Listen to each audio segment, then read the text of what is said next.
નીચેનામાંથી મધ્યવર્તી માટે સાચો સ્થિરતા ક્રમ કયો છે?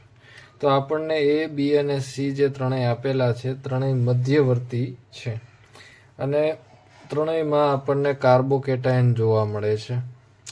હવે આપણને ખ્યાલ છે કે સૌથી વધારે સ્થાયી કાર્બોકેટાયન છે 3 ડિગ્રી, ત્યારબાદ આવે છે 2 ડિગ્રી અને ત્યારબાદ આવે છે 1 ડિગ્રી. તો આપણે પહેલાં તો જે કાર્બોકેટાયન આપેલા છે એનું 1 ડિગ્રી, 2 ડિગ્રી અને 3 ડિગ્રીમાં વર્ગીકરણ કરી દઈએ.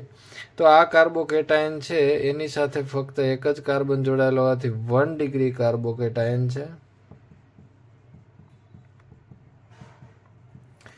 બીજા નંબરનું જે છે ઓપ્શન બી એ કાર્બન અન્ય 1, 2 અને આ 3 કાર્બન સાથે જોડાયેલો હોવાથી 3 ડિગ્રી કાર્બોકેટાયન છે.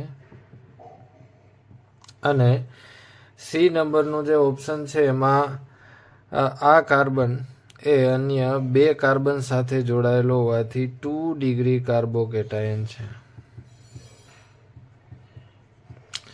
તો હવે આપણે આને યોગ્ય ક્રમમાં ગોઠવીએ સ્થિરતા પ્રમાણે. તો 3 ડિગ્રી એટલે કે ઓપ્શન બી છે એ પહેલાં આવશે, ત્યાર પછી 2 ડિગ્રી એટલે કે ઓપ્શન સી અને ત્યાર પછી 1 ડિગ્રી એટલે કે ઓપ્શન એ આવશે. તો આ છે એનો સ્થિરતા ક્રમ.